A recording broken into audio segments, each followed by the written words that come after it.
Imagine a child lying awake at night, terrified that one wrong thought, one forbidden doubt, or one private failure could condemn them forever. That fear did not need chains, guards, or prisons. It lived inside the mind. Nietzsche looked at that fear and saw something more disturbing than theology. He saw a moral weapon, a sacred punishment powerful enough to make people police themselves long after the preacher had stopped speaking. The question this investigation opens is not a comfortable one. It is not whether hell exists. It is something older and more unsettling than that. It is whether hell, as a doctrine of eternal fire, infinite punishment, and absolute condemnation, was ever simply revealed as divine truth, or whether it grew slowly, shaped by translation choices, political pressures, institutional needs, and the extraordinary human capacity to turn fear into theology. That distinction matters enormously, because if hell was revealed, then the terror it produces is an honest consequence of divine reality. But if hell was constructed, refined, amplified, and institutionalized over centuries, then the terror it produces deserves a different kind of examination entirely. This is not a question that religious institutions have historically been eager to entertain. The history of hell is, in a significant part, the history of who controlled what people feared. When fear is managed by an authority that also claims to offer the only escape from that fear, the question of origin becomes a question of power. And that is precisely where this investigation begins.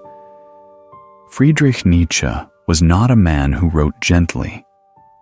He wrote like someone who had seen the mechanism behind the altar and could not stop himself from describing exactly what it was made of. Born in 1844 to a Lutheran pastor's family in Prussia, Nietzsche grew up inside Christian culture.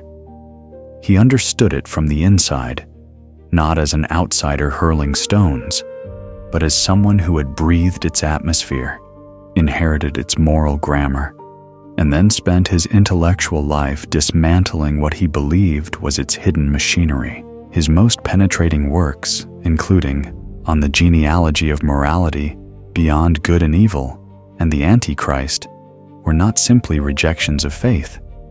They were forensic investigations into how a particular moral system had come to dominate Western civilization, what it demanded from human beings, and what it cost them. What makes Nietzsche the essential lens for this investigation is not his anger. Plenty of thinkers have been angry at the church. What makes Nietzsche irreplaceable here is his diagnosis of how guilt and fear function as instruments of power. He did not simply say that Christianity was wrong. He said it was psychologically strategic. He argued that the moral architecture of Christianity, including its emphasis on sin, guilt, judgment, and eternal consequence, was not merely a theological system. It was, in his reading, a technology of the soul, designed to produce a particular kind of human being, one who internalized obedience so deeply that no external enforcement was ever needed again. Hell, in this analysis, is not a theological accident. It is the keystone of that architecture. For the majority of Christians across the centuries, hell has been understood as real, eternal, and terrible. The traditional doctrine, shaped most powerfully by centuries of Western Christianity, describes hell as a place of conscious eternal punishment reserved for those who die outside of God's grace. It is not simply an absence of divine presence, though some theologians have argued that as well.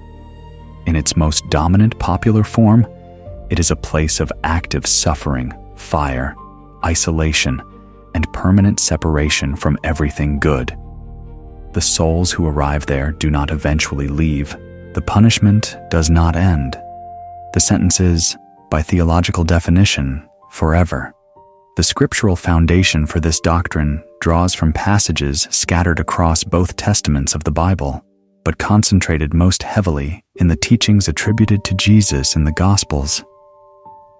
The image of Gehenna appears multiple times in the Gospel of Matthew, described as a place of outer darkness, weeping and gnashing of teeth, and unquenchable fire. The book of Revelation adds the image of a lake of fire, a final destination for the condemned after the last judgment.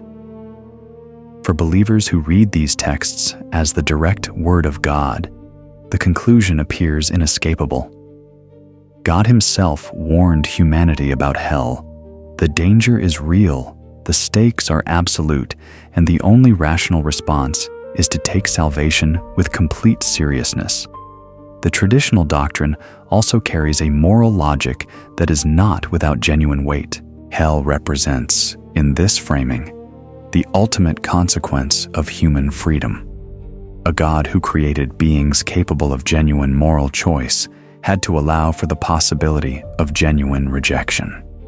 Justice required that evil not go unanswered forever.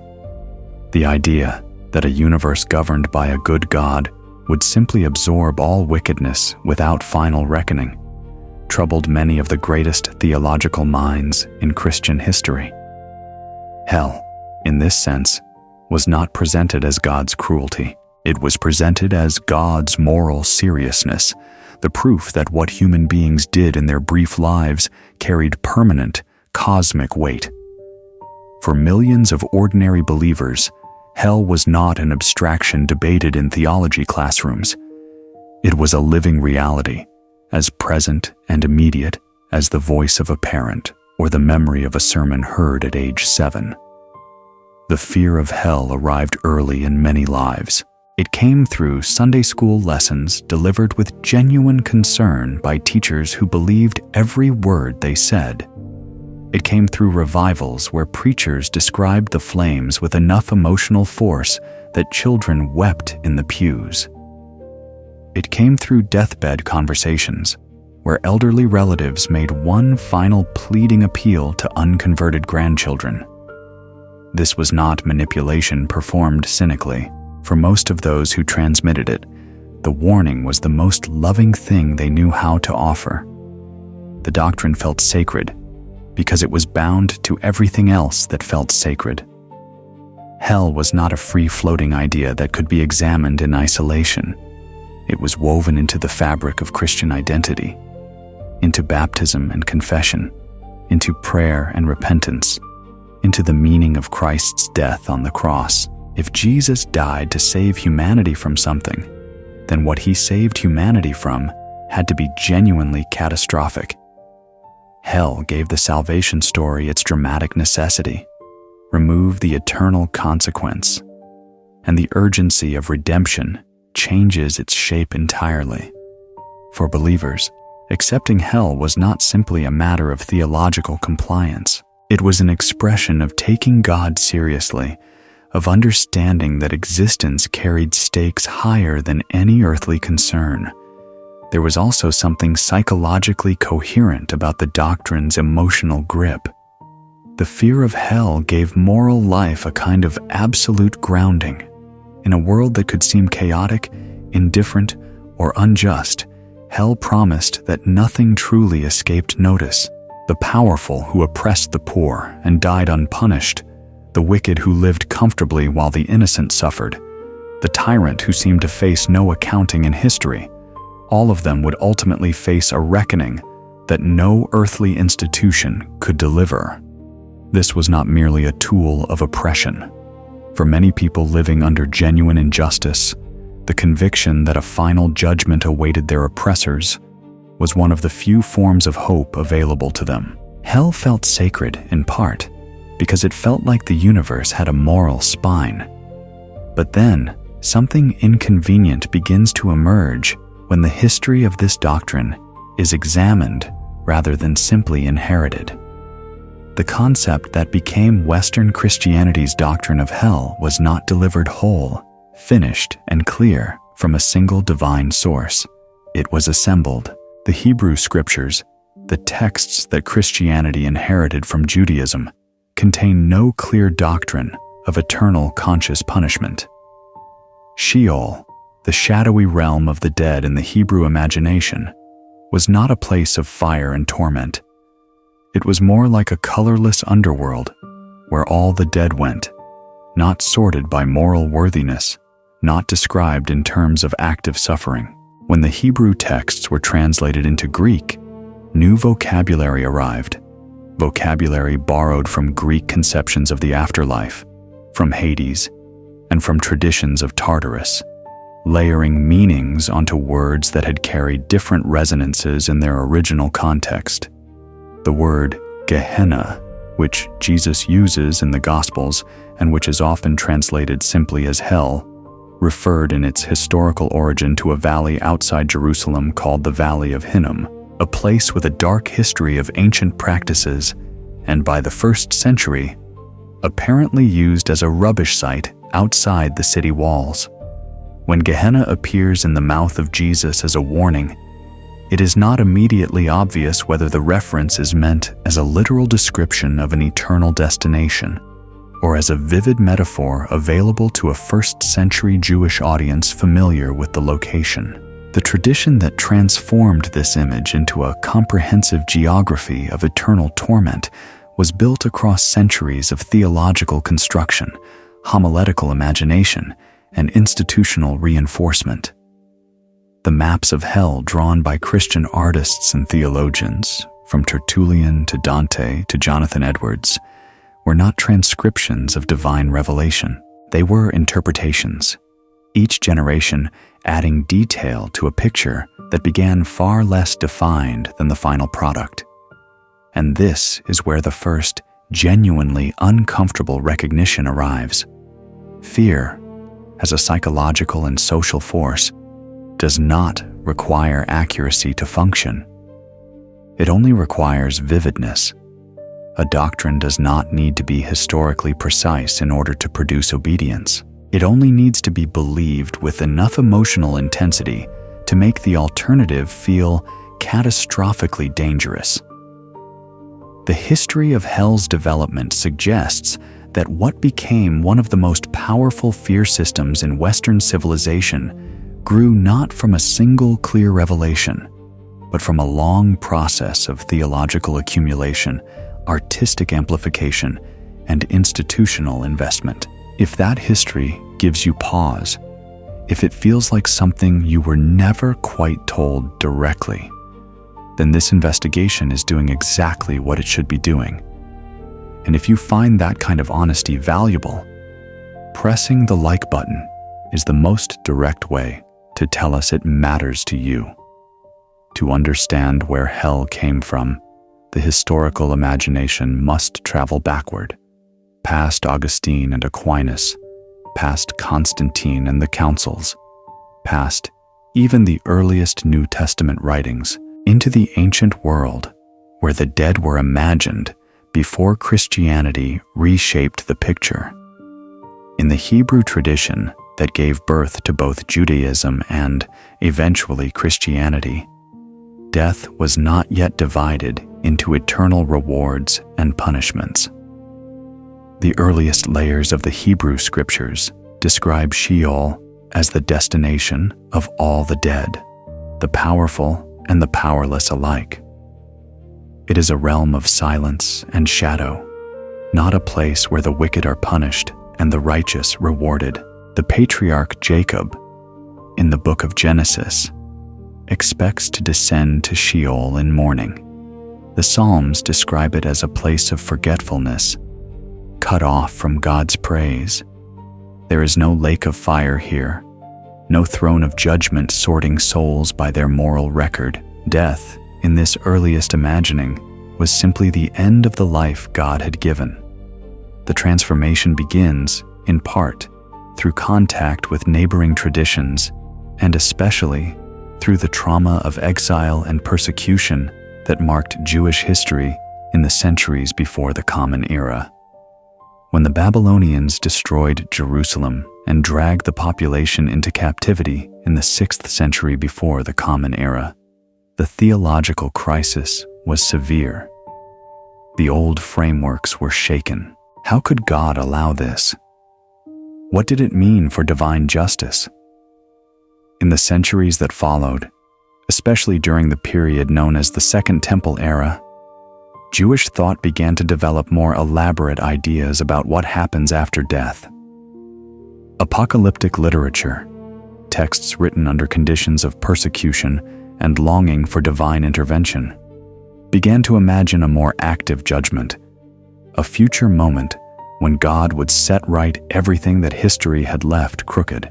The Book of Daniel, one of the latest texts in the Hebrew canon, offers one of the earliest clear references in Jewish scripture to a resurrection in which some awake to everlasting life and others to shame and everlasting contempt.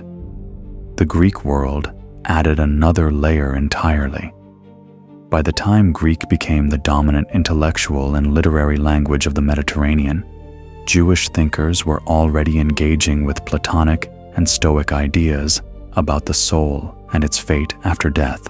Plato himself, in dialogues like the Phaedo and the Republic, had described mythological visions of judgment after death, where souls were directed to reward or punishment based on how they had lived.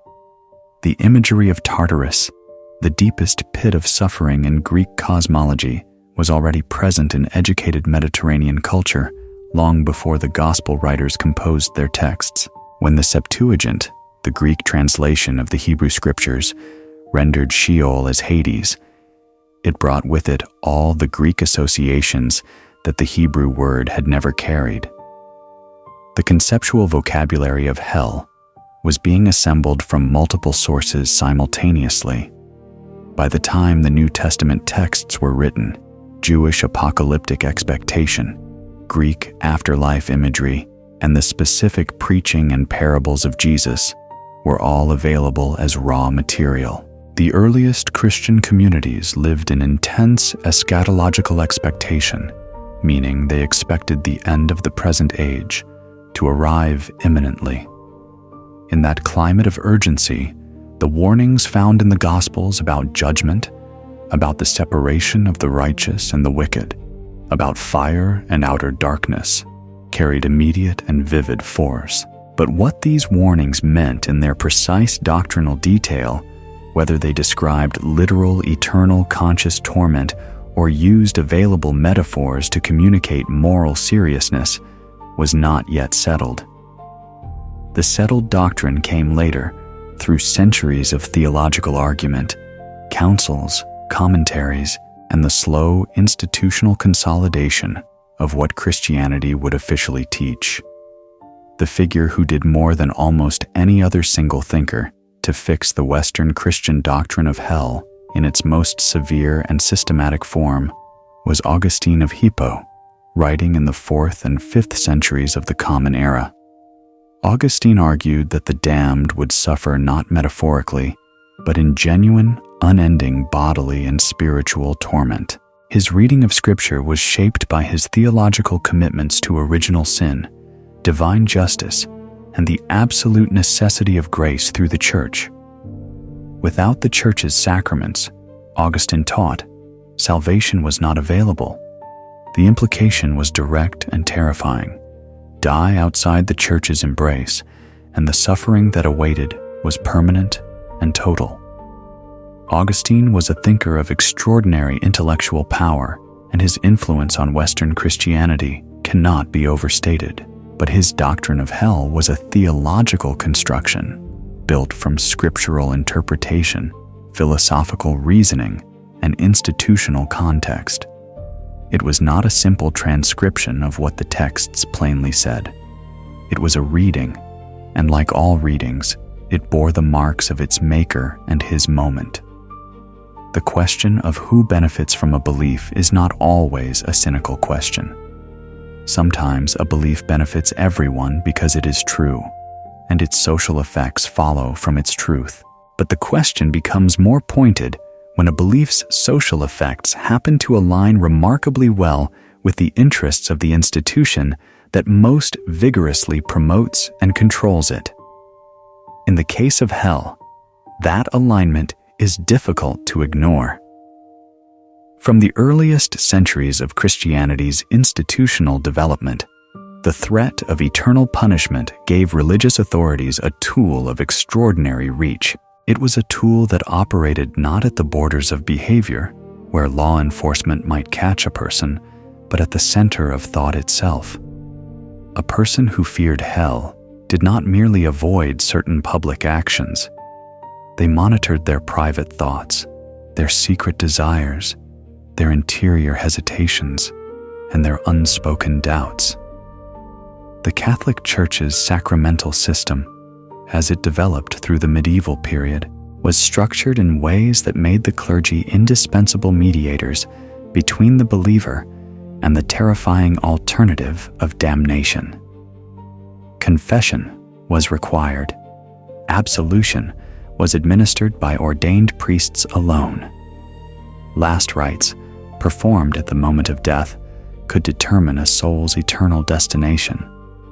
The priesthood, in this system, held something no earthly ruler held: the power to open or close the gates of heaven.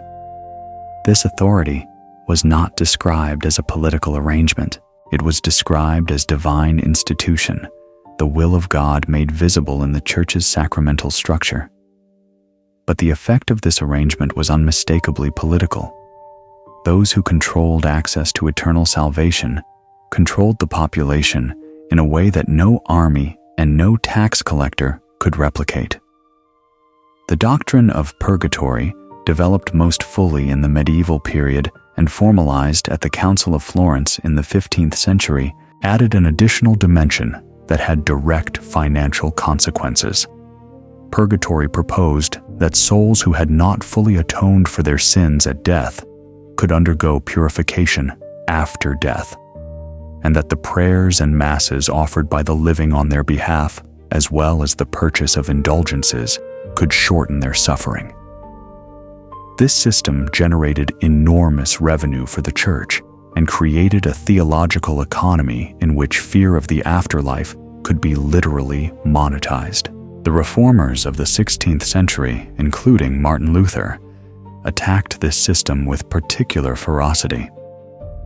Luther's famous 95 Theses were sparked not by abstract theological disagreement, but by the sight of Johann Tetzel selling indulgences in Germany, preying on people's terror of what awaited their dead relatives. Even within the Christian tradition, critics recognized that the economics of eternal fear deserved examination. Protestant reformers who dismantled purgatory and the indulgence system did not, however, dismantle hell. They intensified it. Without purgatory as an intermediate possibility, the stakes of the final judgment became even more absolute. Reformed theology in its Calvinist forms developed the doctrine of double predestination, the idea that God had determined before the foundation of the world who would be saved and who would be damned, and that this determination was not based on foreseen human choice, but on the sovereign, inscrutable will of God alone. The psychological effect of this doctrine on communities that genuinely believed it was profound. It produced in many people a relentless, anxious self-examination. Was one among the elect? Were one's spiritual experiences genuine or merely imitations of genuine faith? The fear did not disappear with the removal of priestly mediation. It moved inward, finding a new home in the individual conscience, where it was, if anything, harder to address than it had been when a confessor could pronounce absolution. The Great Awakening revivals of the 18th century in the American colonies and the successive waves of evangelical revivalism that followed through the 19th century demonstrated that the emotional power of hellfire preaching was not exhausted by doctrinal refinement. Jonathan Edwards, delivering his famous sermon Sinners in the Hands of an Angry God in 1741, offered one of the most concentrated deployments of eternal fear as a vehicle for conversion in American history. Edwards was not a crude man. He was a theologian of considerable sophistication, but his sermon was designed with great deliberateness to produce terror. The terrified congregation would then turn to the only available relief: conversion, repentance, and submission to the God whose anger alone stood between them and the pit. The effectiveness of this method in producing immediate religious response was documented in the reports of the revivals themselves. Whether it produced mature, healthy, free faith over the long term is a different question entirely, and one the revivalists rarely paused to examine. The deepest theological tension within the doctrine of hell is not primarily a philosophical puzzle, though philosophers have pressed it hard. It is a tension embedded within the Christian conception of God itself. The tradition that developed hell as eternal conscious torment is the same tradition that proclaimed with absolute conviction that God is love, not simply that God loves, as one attribute among many, but that love is the fundamental nature of the divine being. The first letter of John, one of the most beloved texts in the entire New Testament, states this directly: God is love. And whoever abides in love abides in God, and God abides in them. This is not a peripheral claim.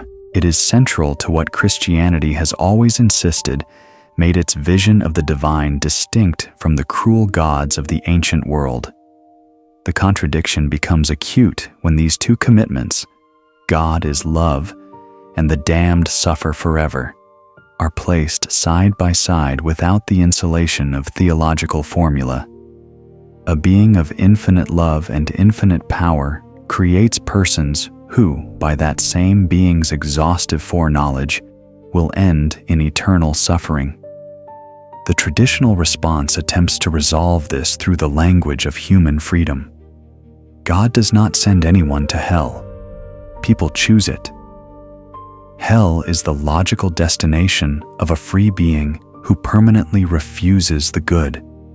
This is a real argument, and it deserves to be taken seriously. It has been developed with considerable sophistication by theologians from Augustine to C.S. Lewis, who famously suggested that the doors of hell are locked from the inside. The image is powerful. Hell as the final dignity of human choice, the place where freedom, pursued without God, arrives at its own terrible conclusion. But the resolution has a weight problem that even sympathetic examination cannot entirely dissolve. If God possesses the infinite creativity attributed to the divine being, is it genuinely impossible for that being to have created a universe in which free beings could also be brought, through processes beyond human comprehension, to eventually choose the good? If human parents, with finite wisdom and finite love, instinctively recoil from the idea of subjecting their children to unending torment, regardless of what those children did, and if this recoil is considered a moral instinct rather than a moral failure, then what does it say about the character of a being whose love is supposedly infinitely greater than any human love, and who nonetheless presides over a universe where some of his children burn without end? The argument from freedom explains why God does not prevent the initial wrong choice. It does not obviously explain why infinite love would allow a choice to be sealed forever in permanent suffering. There is also a historical dimension to this contradiction that the purely theological debate tends to overlook. The doctrine of eternal conscious torment was not the only position taken by serious Christian thinkers. Origen of Alexandria, one of the most brilliant theologians of the early church, taught apokatastasis, the eventual restoration of all things, the idea that God's redemptive love would ultimately draw every soul back to the divine, including, in some of his more speculative moments, even the rebellious spiritual powers. This was a position rooted in a particular reading of Paul's letters, where the apostle writes that God will be all in all.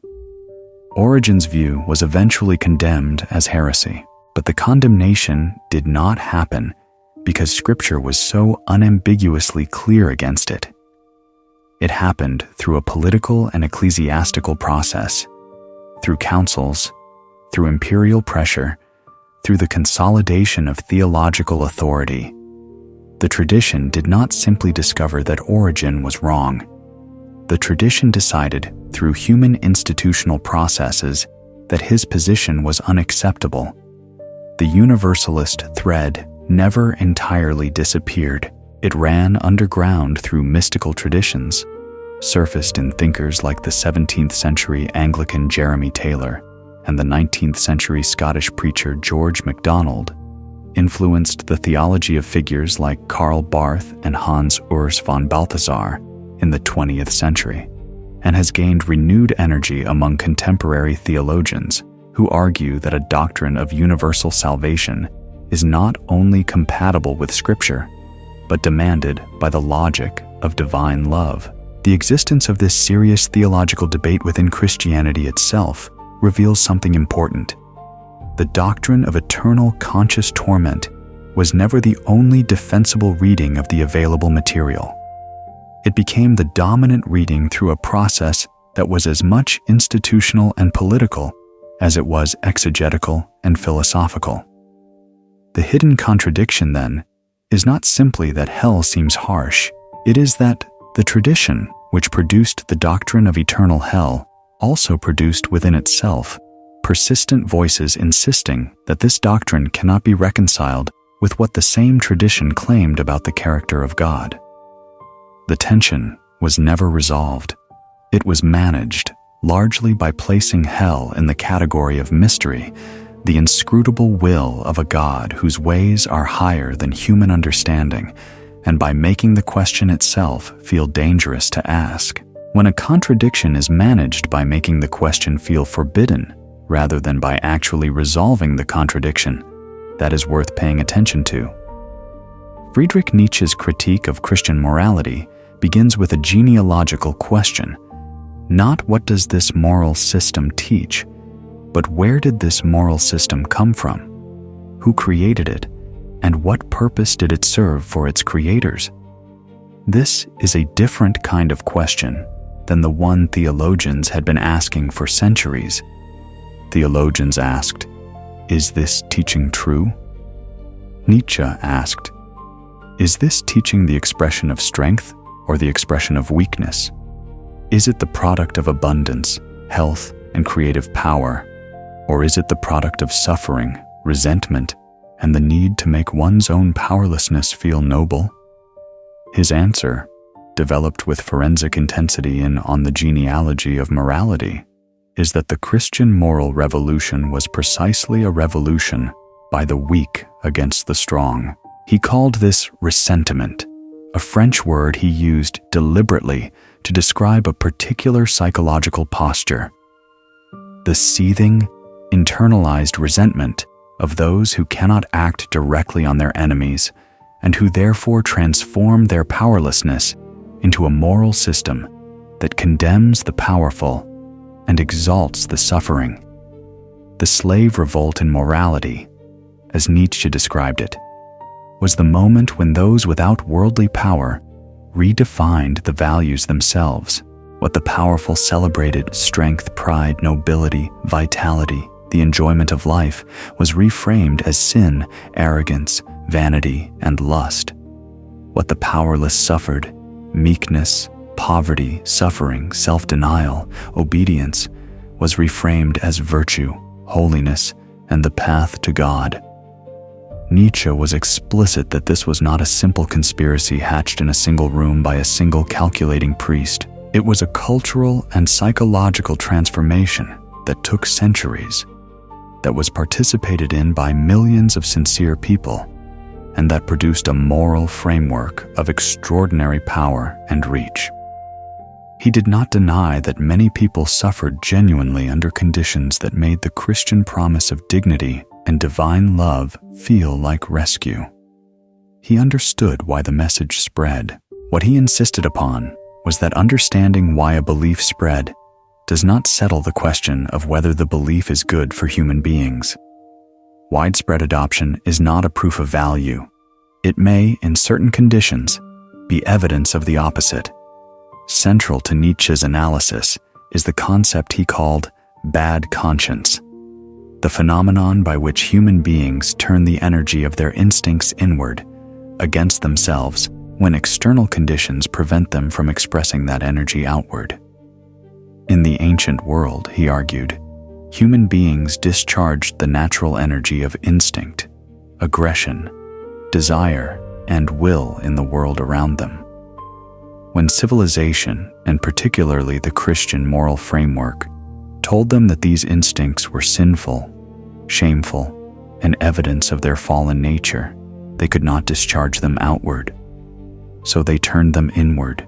The result was guilt. Not a simple recognition of genuine wrong, but a chronic, corrosive, self-directed attack on one's own existence. Bad conscience, in Nietzsche's reading, is civilization's deepest wound, and Christian morality, with its systematic condemnation of instinct, pride, and embodied life, administered that wound with unusual thoroughness.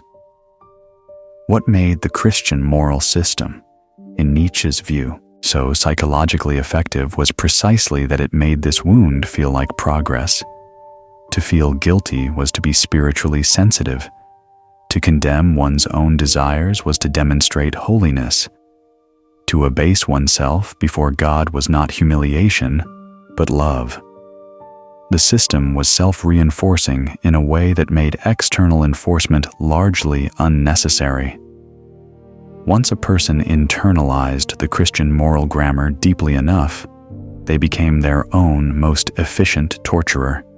No priest needed to punish them. They punished themselves continuously in the name of God, and they experienced this self-punishment as the most authentic expression of their faith. This, for Nietzsche, was not liberation. This was the most complete form of subjection imaginable, made all the more total because the person subjected did not experience it as subjection at all. The priest, in Nietzsche's analysis, functions as the technician of this system. He does not invent guilt arbitrarily. He identifies the energy of suffering that already exists in a community, directs it inward rather than outward at its actual causes, and offers himself as the one who can mediate between the guilty soul and the God whose judgment awaits. The priest in this reading is not primarily a spiritual guide. He is the manager of a psychological state, someone who keeps the wound open enough to maintain the need for his services while offering just enough relief to prevent the system from collapsing under its own weight. This is a disturbing portrait. It is meant to be. But it is important to understand that Nietzsche is not saying that every individual priest is a cynical manipulator. His critique operates at the level of system and structure, not at the level of individual bad faith. The system can reproduce its effects through entirely sincere participants. When Nietzsche's framework is brought directly into contact with the doctrine of hell, the geometry of the analysis becomes almost uncomfortably precise. Hell is not, in this reading, simply one doctrine among many. It is the doctrine that gives the entire guilt and salvation structure its gravitational force. Every other element of the Christian moral system, the sinfulness of human nature, the necessity of repentance, the urgency of conversion, the authority of the church, the dangers of doubt, connects back ultimately to the threat of what waits for those who fail to comply. Remove hell, and the urgency is different. The moral system can still function. It can still appeal to love, to beauty, to the desire for meaning. But the absolute, unescapable, eternal dimension of the threat disappears. What Nietzsche helps us see is that hell functions as the doctrinal anchor of the entire fear economy. Consider what hell actually does psychologically to the person who genuinely believes in it. It does not merely add a deterrent to sin in the way that a fine deters a traffic violation. It installs a permanent surveillance presence inside the self. If any thought, Any desire, any doubt, any failure of orthodoxy could potentially tip the balance of divine judgment. Then the interior life becomes a territory of danger. The self cannot simply live. It must monitor itself continuously, measure itself against the divine standard, evaluate each private movement of the mind for its potential spiritual consequence. This is precisely what Nietzsche means by bad conscience applied with full force. The person becomes a warden of their own interiority, and the prison they construct inside themselves requires no external maintenance. Nietzsche also helps illuminate the relationship between hell and guilt in a way that goes beyond the simple observation that the threat of punishment produces fearful behavior. The doctrine of hell does not merely threaten the body or the social self with consequences. It threatens the soul with absolute, permanent, metaphysical failure. To be damned is not to lose a privilege or suffer a punishment that ends. It is to be revealed, finally and forever, as the kind of being that should not have existed in the form it took. The damned soul is not simply punished.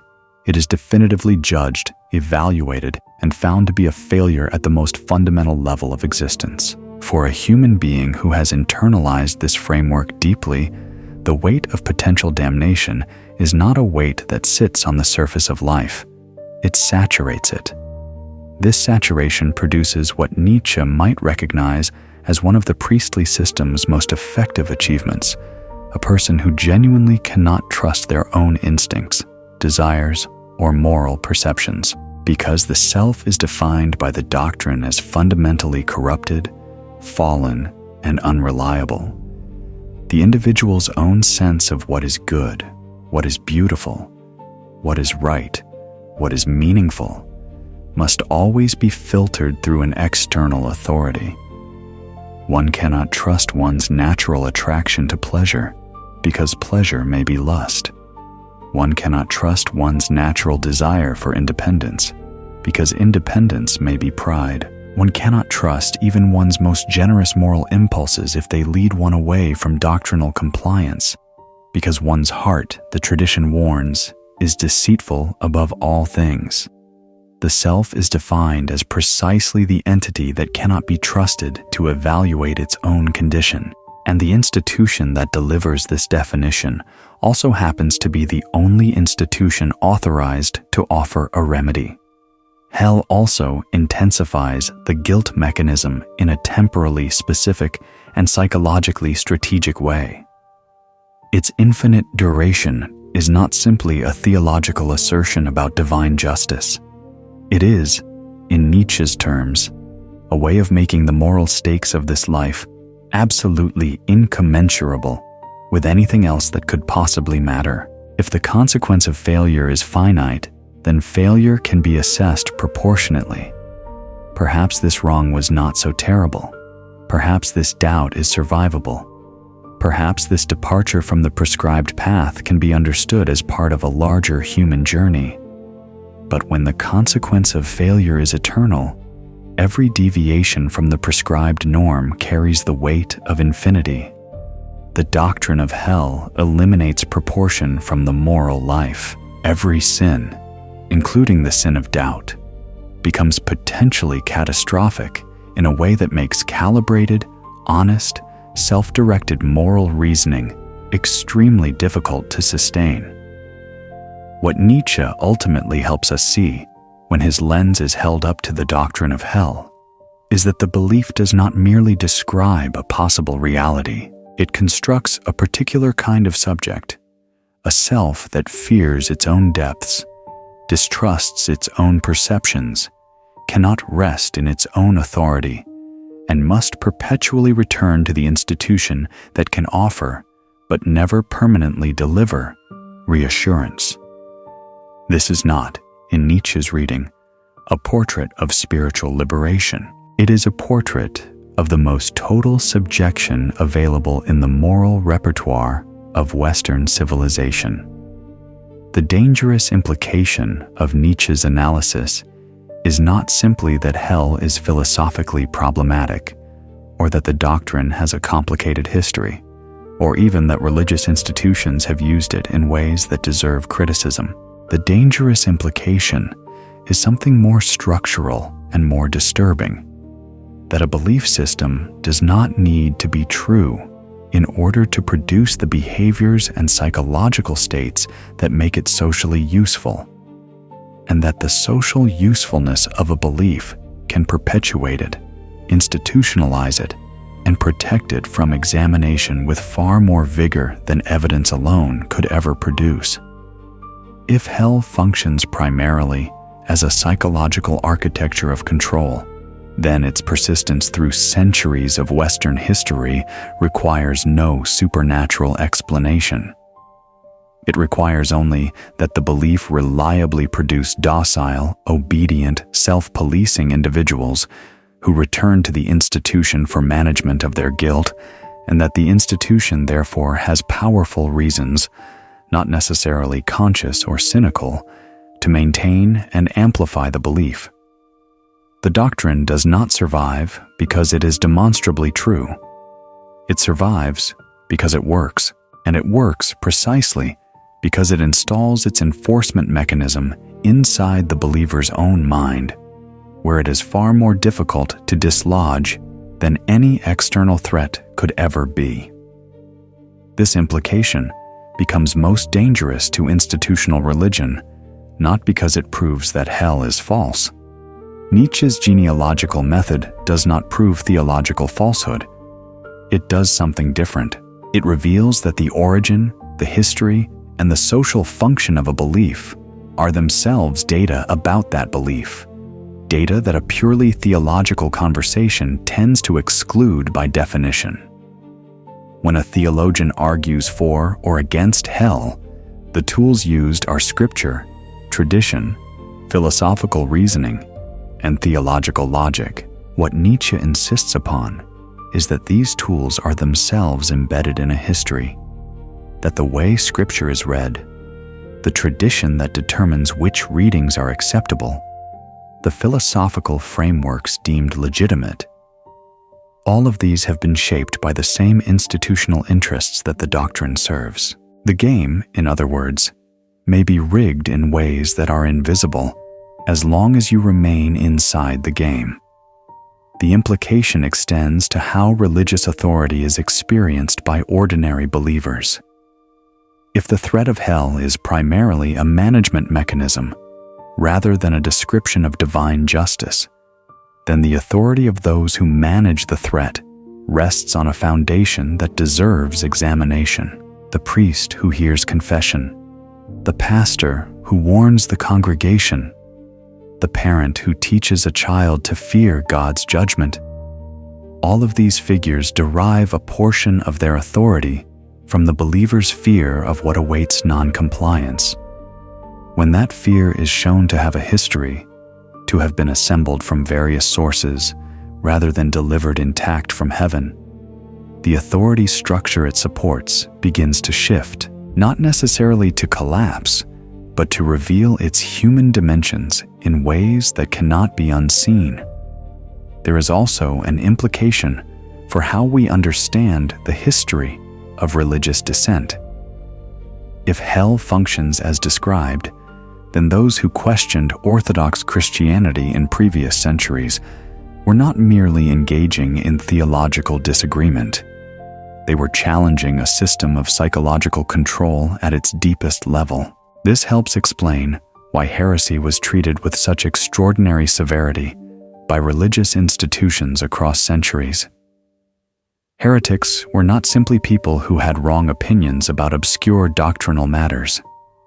They were people who, by publicly questioning the authority of the Church, threatened to loosen the grip of fear on the populations the Church governed. The punishment of heresy, often unspeakably brutal by any moral standard, was proportionate not to the theological error, but to the institutional danger.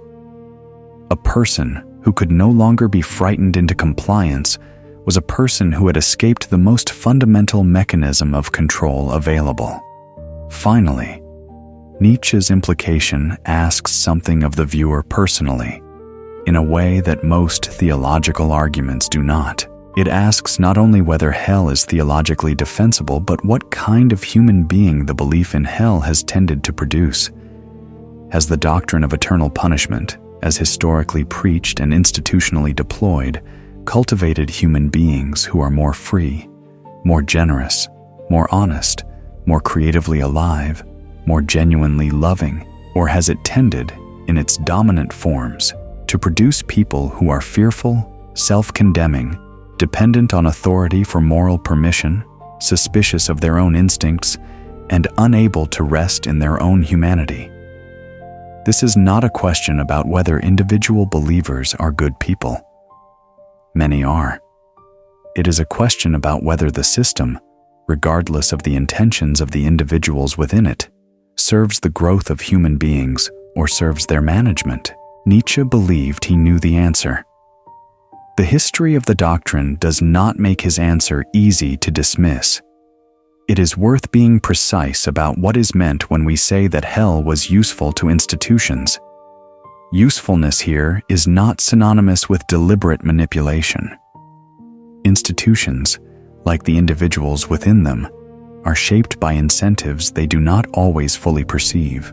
A doctrine that happens to produce obedient, guilt-ridden, authority-dependent individuals is a doctrine that an institution built on obedience, guilt management, and authority will have powerful structural reasons to protect, amplify, and transmit, even without any single person in that institution consciously deciding to use the doctrine as a weapon.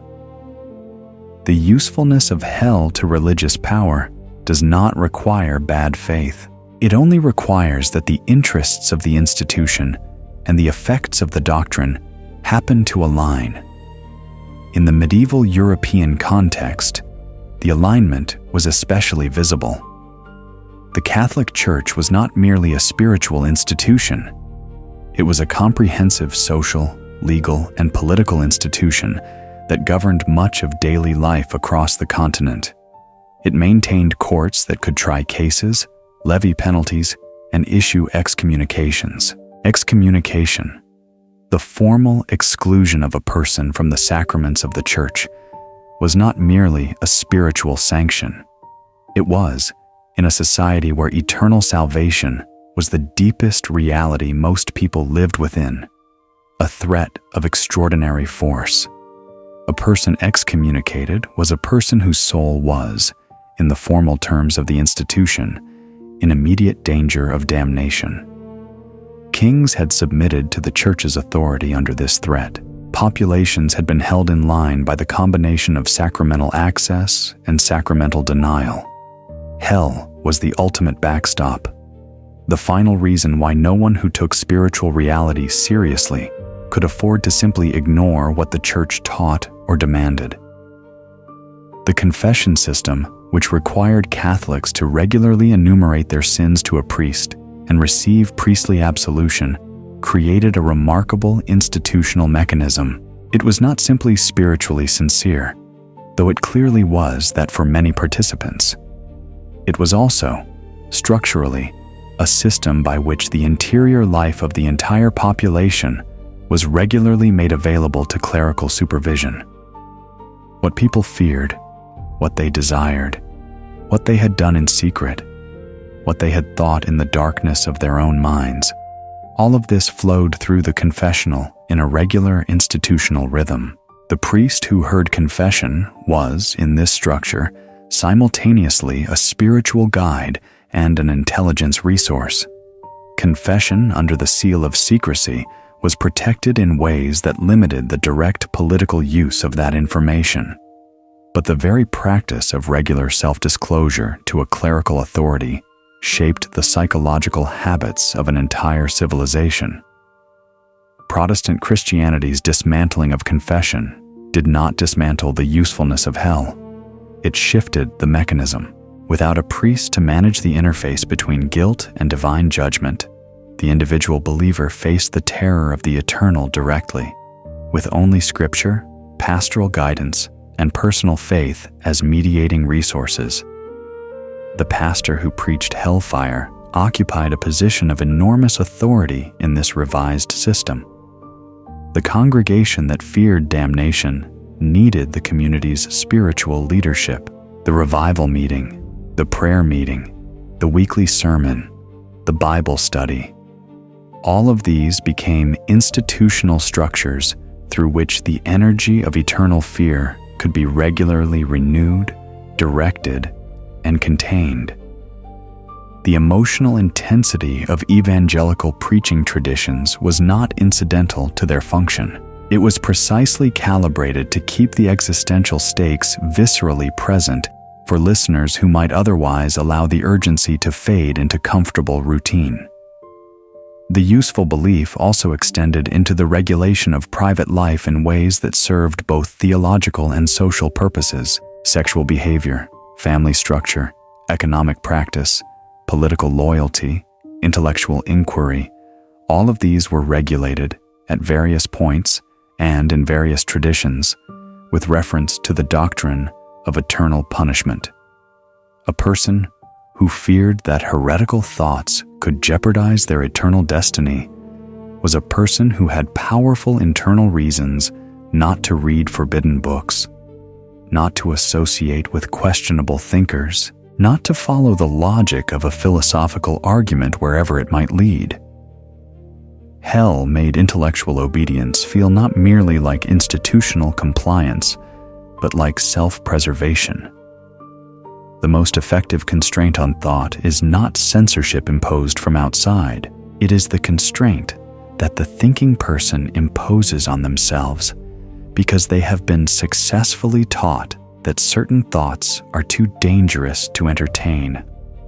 The psychological effects of a genuine, internalized belief in hell are not uniform, and it would be dishonest to pretend that they are. For some people, the doctrine has provided a sense of ultimate moral seriousness, a conviction that existence is not meaningless, and a framework within which they could experience genuine community, compassion, and the comfort of belonging.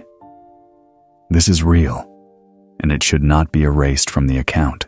But the experience of those for whom the doctrine produced lasting psychological damage is also real, and it has been documented with increasing clarity in recent decades as the phenomenon of religious trauma has begun to receive serious clinical and sociological attention. Religious trauma, a term now used in clinical psychology to describe psychological harm resulting from harmful religious experiences, includes symptoms that overlap significantly with other trauma patterns: chronic anxiety, pervasive guilt, difficulty trusting one's own perceptions, compulsive self-examination, panic responses triggered by religious imagery or language, intrusive thoughts about divine judgment, and a persistent inability to feel that one is truly safe or truly good. For people who were raised in traditions where hell was preached with emotional intensity and genuine conviction, these responses are not unusual. They are the predictable psychological residue of having been taught in childhood that the consequence of failure was infinite and permanent suffering, and that the internal self was too corrupted to be trusted without external spiritual supervision. The particular damage done to the relationship with one's own sexuality by the doctrine of hell and its allied doctrines of purity and sin deserves direct attention. For generations of young people raised in conservative Christian traditions, normal sexual development occurred inside a framework that defined sexual desire itself, not merely irresponsible sexual behavior, but the desire as evidence of sinful nature requiring suppression, confession, and ongoing spiritual warfare. The adolescent who experiences natural sexual curiosity and has been taught that this curiosity, if indulged or even entertained without resistance, could endanger their eternal soul, is navigating a psychological landscape of extraordinary cruelty. The shame produced in this environment is not the healthy social emotion that helps regulate behavior in community. It is a deep, embodied, often lifelong conviction that one's own body and one's own desires are fundamentally bad, spiritually dangerous, and evidence of one's unworthiness before God.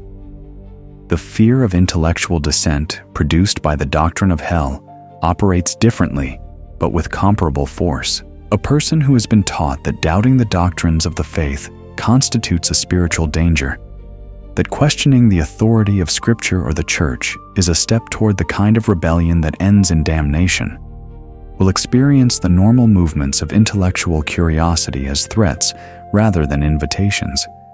Ideas that challenge inherited belief will not simply be evaluated on their merits. They will first pass through the filter of fear. The question will not be, "Is this true?" The question will be, "Is it safe to even ask?" This is not the psychological condition of a free thinker.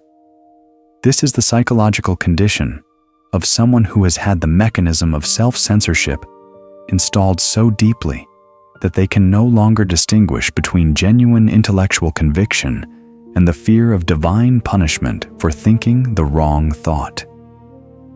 The lifelong emotional residue of childhood hell indoctrination manifests in patterns that sometimes persist long after the person has intellectually abandoned the belief. Former believers report that the emotional intensity of the fear does not simply dissolve when the theological conviction is removed. The body has been trained in responses that outlast the conscious belief. The sight of certain religious imagery, the sound of certain hymns, the particular quality of light in a church building can trigger physiological responses: elevated heart rate, sudden anxiety, a flash of guilt in people who have consciously ceased to believe in the doctrine for years or even decades. This is not weakness or irrationality. This is the predictable neurological consequence of having experienced intense fear conditioning during formative developmental years. The doctrine installed itself not merely in the intellect, but in the body's memory. What this investigation has traced, from the ancient roots of afterlife imagery through the centuries of doctrinal construction, from Nietzsche's genealogical critique through the psychological effects of eternal fear on real human lives, is a transformation that followed a recognizable pattern. A set of ideas, some rooted in genuine spiritual intuition, some borrowed from neighboring cultures, some shaped by political circumstance, were assembled into a doctrine. That doctrine, over centuries, became institutionalized, systematized, and amplified until it functioned less like a description of divine reality and more like a psychological architecture, a machine for producing the kind of human being that religious institutions needed their populations to be. The sacred image of divine justice became, in the hands of centuries of institutional religion, one of the most effective tools of psychological governance ever deployed in human history. This is not a comfortable conclusion.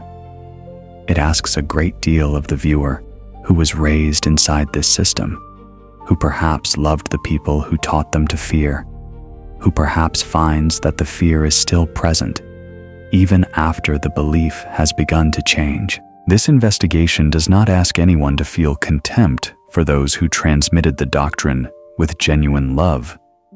It asks only for the willingness to see the doctrine for what its history reveals it to be, not a simple, transparent window onto divine truth, but a document of human history shaped by human needs, human fears, human power, and the institutional interests of communities that found in the threat of eternal punishment a tool of extraordinary and lasting efficiency. The question that remains after this examination is not whether there is a God, or whether human actions have moral consequences, or whether the life a person chooses to live matters in ways that extend beyond immediate gratification. Those are questions that can survive the examination of hell's history. The question that cannot survive unchanged is whether the fear that was handed to a generation of children lying awake in the dark was an honest description of divine reality, or whether it was the most effective version of a management system that human religious history had yet produced. That distinction matters, because how we understand the origin of that fear determines what we are permitted to do with it, and what we might do with it, freed from its original framing, is worth taking seriously. If you have stayed with this investigation this far, it is because something in you recognizes that this kind of examination matters, that the history of what you were taught is not a forbidden territory, but a necessary one. This channel exists to accompany exactly that kind of examination, to bring the most dangerous thinkers, the most buried histories, and the most carefully avoided questions into the open, and to do it with the seriousness and honesty those questions deserve. If you want to continue exploring forbidden theology through the eyes of history's most rigorous critics, subscribing to this channel is how you make sure you don't miss the next investigation. The case that hell developed as a psychological and institutional mechanism rather than as a transparent revelation of divine truth rests on several distinct lines of evidence, each of which is individually significant and collectively formidable. The first, and perhaps most foundational, is the linguistic and textual evidence regarding the vocabulary of hell itself. The three primary words that are translated as hell in English translations of the Bible, Sheol in the Hebrew Scriptures, Hades in the Greek New Testament, and Gehenna are not synonymous, do not carry identical meanings, and do not consistently describe eternal conscious torment in the source texts. Sheol, as discussed earlier, is the general destination of the dead in Hebrew thought, carrying no necessary implication of punishment. Hades, borrowed from Greek cosmology, is similarly a general realm of the dead, rather than a place of punitive suffering in most of its New Testament uses. Gehenna, which carries the most direct connotations of punishment in the gospel texts, has a specific historical geography and an apocalyptic context that makes its mechanical translation into a doctrine of eternal conscious torment, a significant interpretive choice rather than a simple transcription. The second line of evidence is the historical development of afterlife imagery in the surrounding cultures from which early Christianity emerged. The elaborate geography of hell, with its levels, its fires, its demons, its judicial processes, and its specific torments matched to specific sins, did not appear fully formed in the New Testament. It was developed over centuries in Christian literature, art, and theological imagination, drawing on Jewish apocalyptic texts like the Book of Enoch, on Greek and Roman underworld traditions, and on the creative theological elaborations of figures like Tertullian, who wrote with evident satisfaction about the spectacle of the damned suffering while the righteous watched from the seats of heaven. This development is not a minor footnote. It demonstrates that what popular Christianity has often presented as a simple and direct reading of biblical teaching is, in fact, the accumulated product of centuries of theological imagination operating on ambiguous source material. The third line of evidence comes from the internal diversity of Christian theological opinion on the subject of hell, even among figures accepted as orthodox. The existence of serious theological defenses of universal salvation, offered not by fringe dissenters, but by thinkers of Augustine's caliber in the case of Origen, and by figures like Gregory of Nyssa, another towering theologian of the 4th century, demonstrates that the biblical data was never so unambiguous as to make the eternal conscious torment position the only serious option. The eventual condemnation of universalist positions was a political and institutional decision as much as a purely exegetical one, driven by the need to establish clear doctrinal boundaries rather than by the manifest superiority of one reading of the biblical text. The fourth line of evidence is sociological and historical. The observable correlation between the intensity of hellfire preaching and periods of institutional consolidation, political instability, or social crisis. The Great Awakening revivals in colonial America, the Catholic Counter-Reformation's intensified emphasis on judgment and purgatory, the fire and brimstone preaching traditions of the 19th century frontier all occurred in historical contexts where religious institutions were either competing for souls, responding to perceived threats to their authority, or attempting to consolidate moral discipline in populations undergoing rapid social change. The pattern is consistent enough to suggest that the intensity of hell as a preaching theme tracks institutional need as much as theological conviction. The fifth line of evidence is psychological and clinical, drawn from the documented experience of people who grew up under intensive hellfire indoctrination. The patterns of religious trauma, the specific forms of anxiety, guilt, self-surveillance, and the fear of thought that characterize the religious trauma responses documented by clinicians and researchers map with unusual precision onto what Nietzsche's analysis would predict as the consequences of a system designed to produce internalized obedience through the threat of infinite punishment.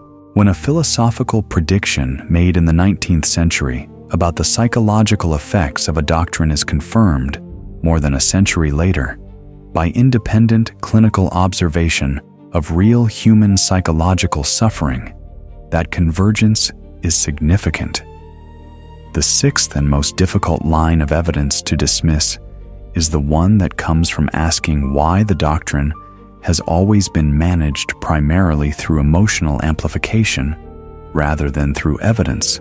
The most effective deployments of the hell doctrine across Christian history have not been philosophical arguments for its truth. They have been vivid, experiential, emotionally overwhelming presentations, sermons that described the flames in sensory detail, artwork that depicted the torments of the damned in images calculated to produce visceral horror, revival meetings designed to bring the listener to a point of emotional crisis at which resistance collapses.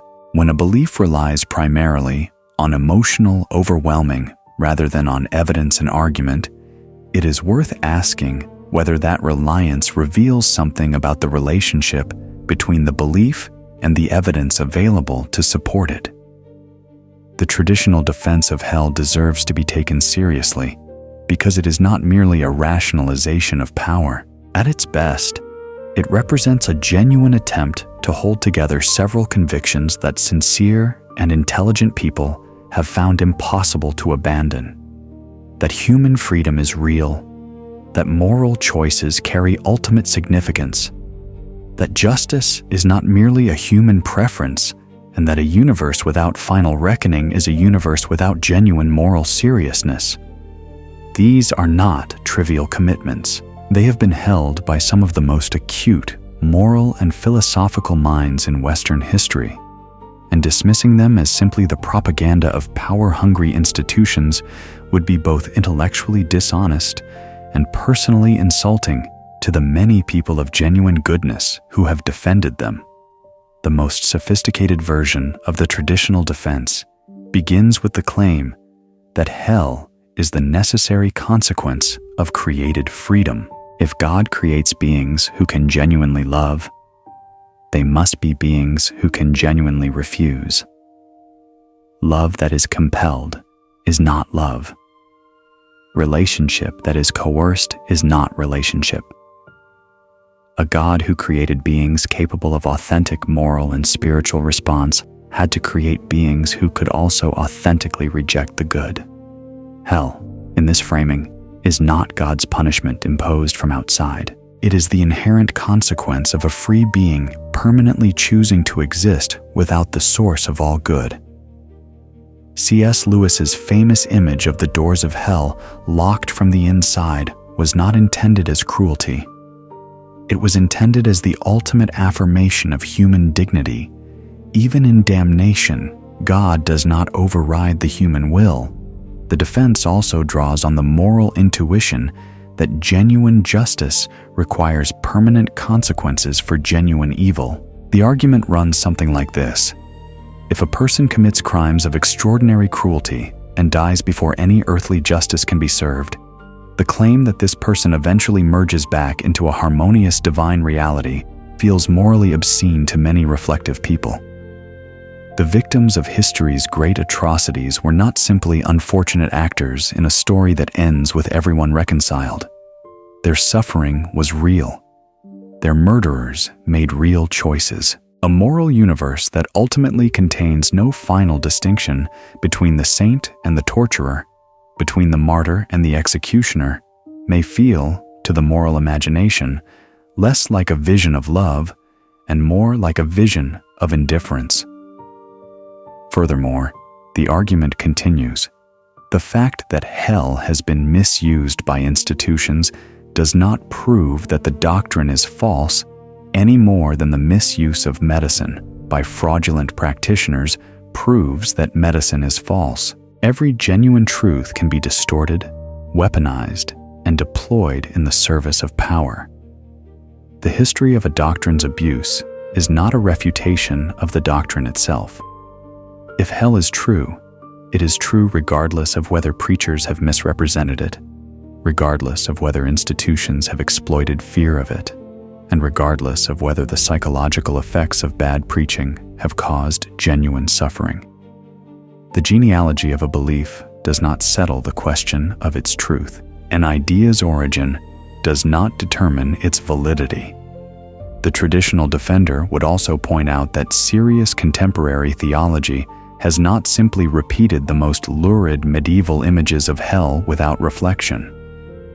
Many of the most rigorous theologians of the 20th and 21st centuries have developed accounts of hell that retain its essential seriousness while rejecting the more sadistic images of divine punishment. The position, sometimes called conditionalism or annihilationism, argues that the final consequence of rejecting God is not eternal conscious torment, but the cessation of existence, which satisfies the intuition that evil must not triumph without requiring the conclusion that God maintains a eternal torture chamber. The position defended by Hans Urs von Balthasar, that we may dare to hope that all will be saved while maintaining the serious possibility that some may not be, attempts to honor both the scriptural warnings and the logic of divine love without collapsing into easy universalism or retreating into mechanical damnation. The objections presented in the traditional defense are genuine, and this investigation has tried to present them fairly.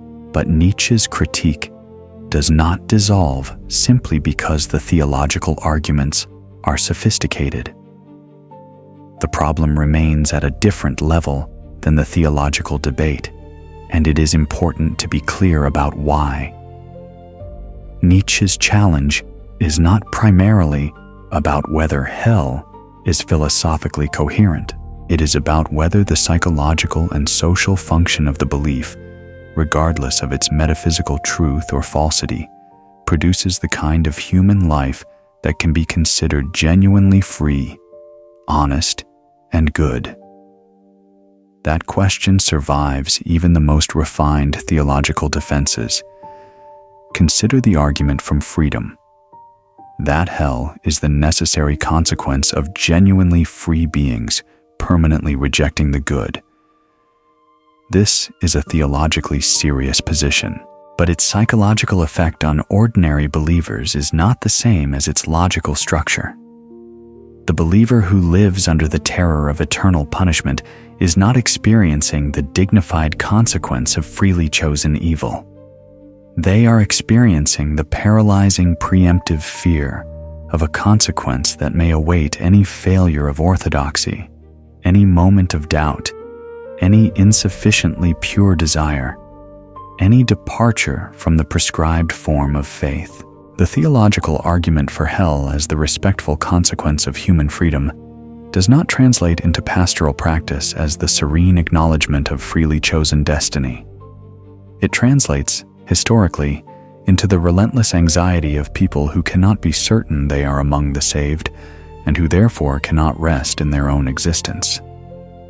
The argument that genuine justice requires permanent consequences is also a real moral intuition, but it confronts a proportionality problem that Nietzsche's framework helps illuminate. Finite creatures making finite choices, even the worst choices, in the limited time and with the limited knowledge available to embodied human beings, receiving infinite and eternal punishment is a proportionality so radically asymmetric that even many traditional theologians have found it difficult to defend without invoking the mystery of divine justice as a kind of theological disclaimer. When the proportionality problem is raised, and the response is that God's justice is beyond human understanding, that is a theologically permissible move. But it is worth observing that it is precisely the kind of move that forecloses examination. The most disturbing facts about any institution are always managed ultimately by appeals to mysteries that outsiders are told they cannot be expected to comprehend. The argument that the misuse of hell does not refute the doctrine is logically sound in the abstract. Misuse does not refute. But this argument requires a much cleaner separation between the doctrine and its institutional deployment than the historical record supports. The doctrine of eternal conscious torment did not merely happen to be misused occasionally by bad actors in an otherwise benign tradition. The institutional amplification of fear was not a corruption of an originally pure and liberating teaching. The history shows that from relatively early in the tradition's institutional development, the management of fear was integral to the structure of religious authority, not a deviation from it. Separating the doctrine from its institutional function is not as simple as the objection assumes. Finally, the problem remains because the psychological effects documented in real human beings do not disappear when the theology is refined. Whether hell is described as eternal conscious torment or as the dignified consequence of permanent free rejection, whether it is preached by a medieval friar or articulated with philosophical care by a contemporary systematic theologian, the existential stakes it defines are the same: infinite and permanent. And the response that infinite and permanent stakes reliably produce in human minds shaped by finite experience, limited moral knowledge, normal psychological vulnerability, and the specific fears of childhood is not the serene moral seriousness that the doctrine's defenders invoke.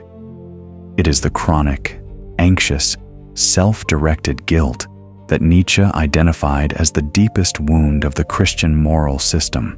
The theology may have been refined. The psychology, for many millions of people, has not changed. After the examination conducted through this investigation, hell no longer appears as it does within the framework of inherited belief. It no longer presents itself as a simple, transparent window onto divine reality, a straightforward warning delivered without complications from a heavenly source directly to its recipients. What the examination has revealed is something more layered and more humanly interesting.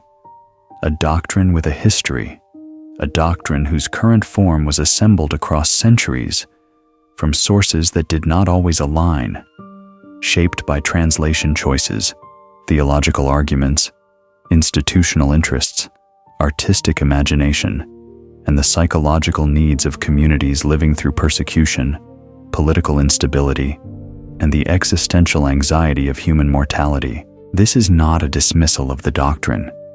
It is a more complete and honest account of what the doctrine actually is. The belief also looks different after examination in terms of its psychological function.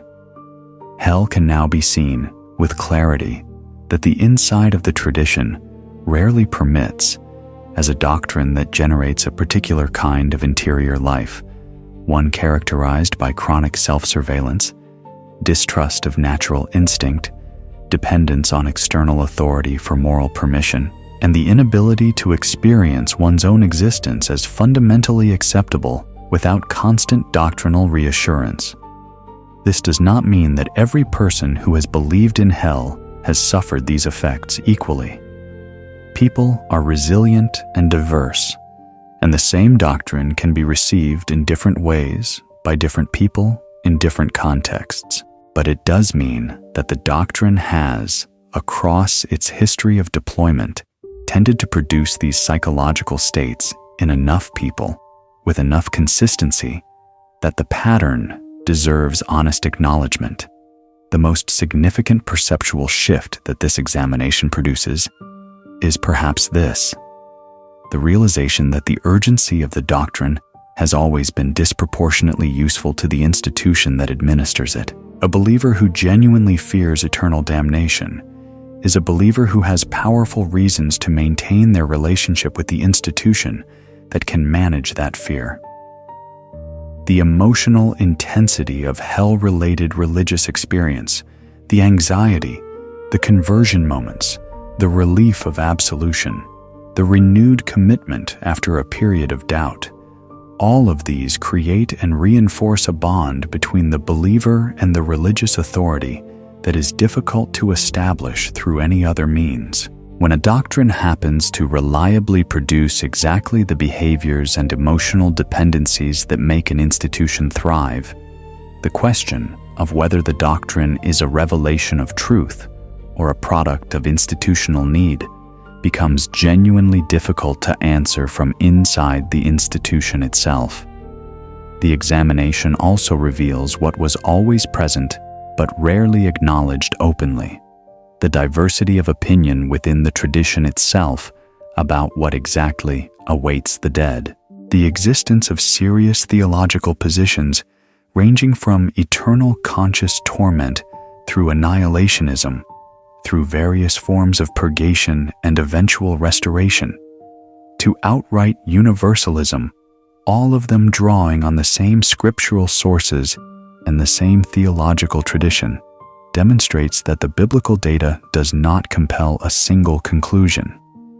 The dominant tradition did not become dominant because it was the only intellectually honest reading of the available material. It became dominant through a process that was as much political, institutional, and sociological as it was exegetical.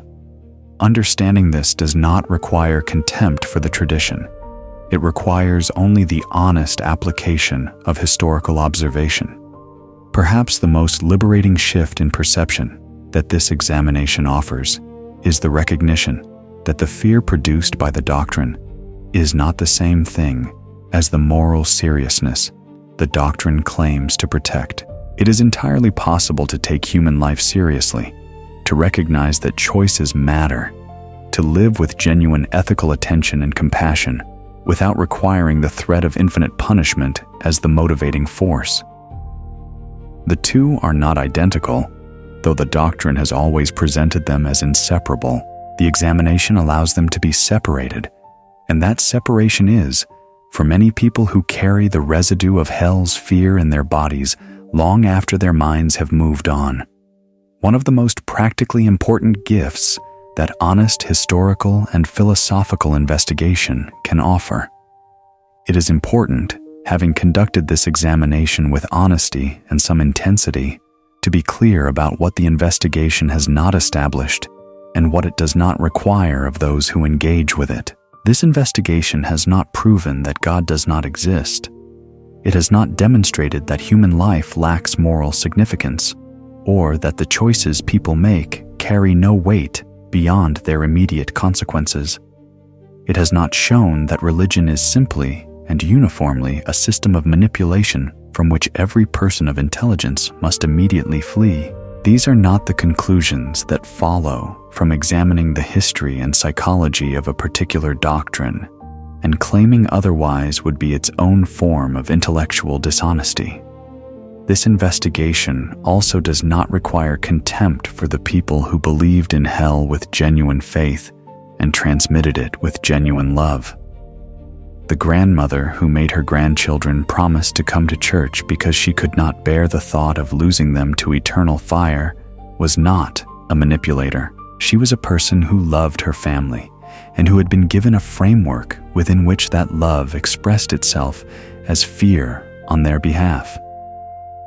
The pastor who preached eternal punishment with tears in his eyes because he genuinely believed the congregation's souls were at stake was not performing a cynical exercise in crowd control.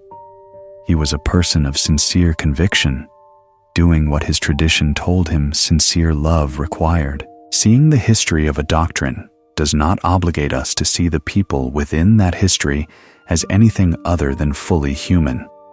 Questioning hell also does not mean abandoning the conviction that human actions have genuine moral significance.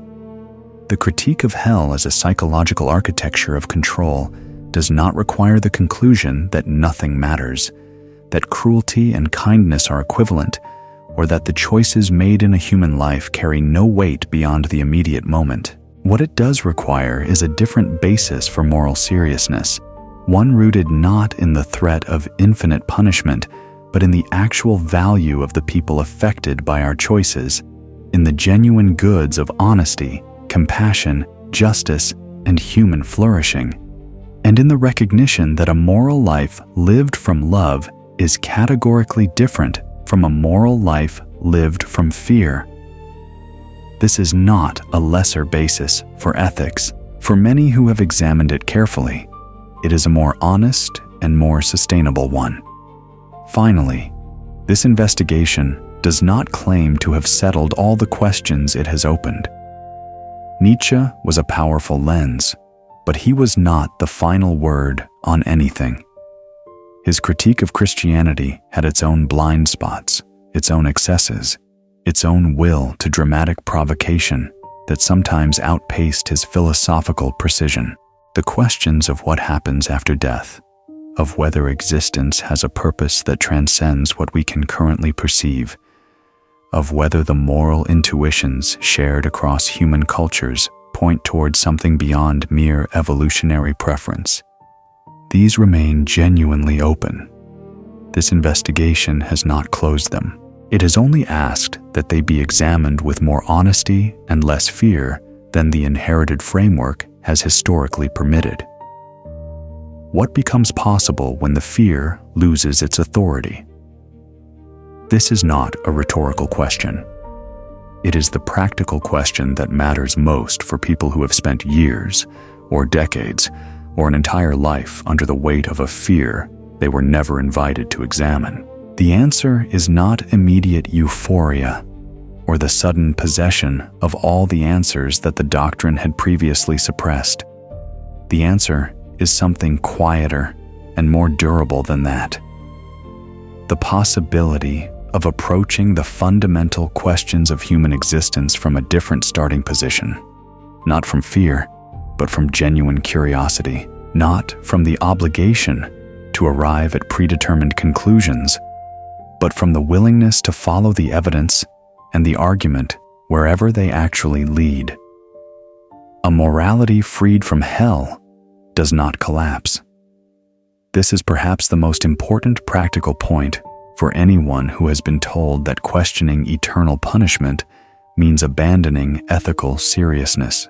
Human beings have deep capacities for moral perception, for empathy, for the recognition of genuine harm and genuine good that do not require a supernatural threat to function.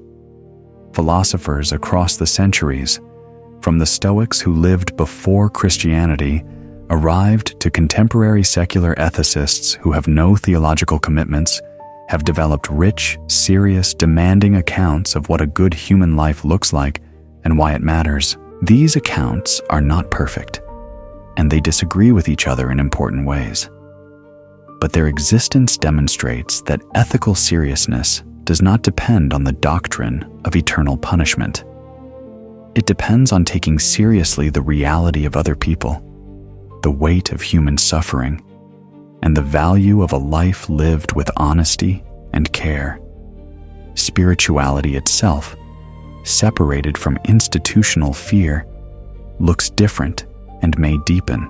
The hunger for meaning, for connection, for the sense that existence is not simply a brute accident devoid of significance, is not a product of religious indoctrination.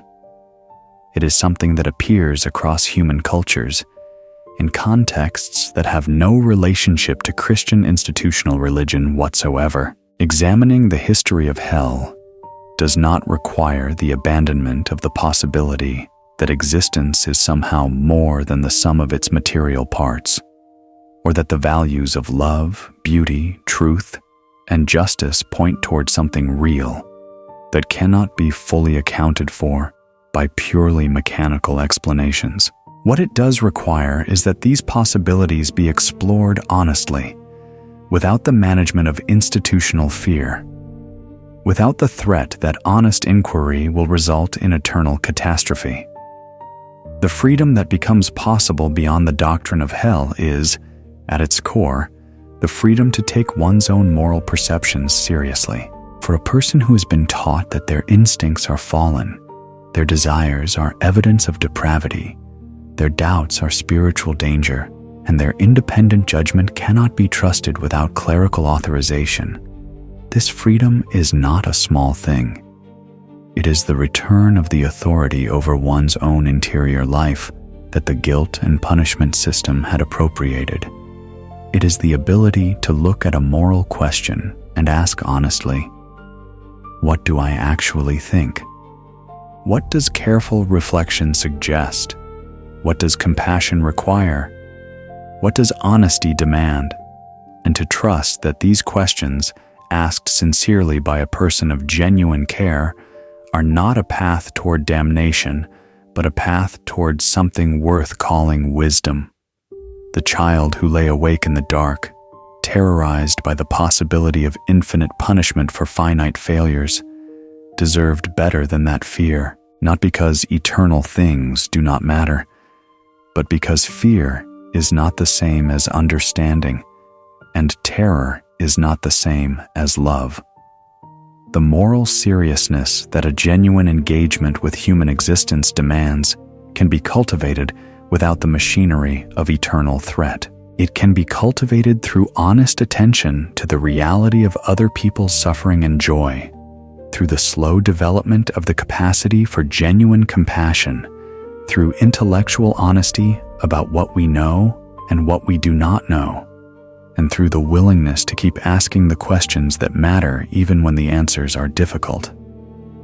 That kind of seriousness does not require hell. It only requires the courage to think clearly and the willingness to live without the comfort of inherited fear. There is still a child lying awake in the dark. In a great many homes, in a great many generations, that child heard the same warning in the same tones of loving urgency and genuine dread, and took it into their body as though it were a fact about the universe as certain as gravity. This investigation has not come to tell that child that nothing matters, or that the people who warned them were enemies rather than family. It has come to suggest something more unsettling and more liberating than either of those conclusions: that the fear they inherited was itself a document of human history, assembled across centuries by human hands for human purposes, in a world that needed its populations to be manageable, in ways that a doctrine of eternal punishment served with extraordinary efficiency. The fear was not delivered from heaven. It was built on earth, and what was built by human hands, over centuries of institutional religion and theological imagination, can, with honesty and courage, and the willingness to look directly at what history actually reveals, be examined, not simply endured, and not simply passed on. This investigation has opened more than it has closed, and that is deliberate. The question that belongs to you, the one this channel exists to make space for, is this: when you consider the doctrine of hell, do you experience it as a genuine expression of divine justice, as a psychological architecture of control, as an inherited fear that no longer has the authority it once claimed, or as something in between that the tradition has never quite been honest enough to examine fully? Leave your answer in the comments. This is not a question with a single correct response. It is the kind of question that deserves the kind of conversation that fear has, for too long, prevented.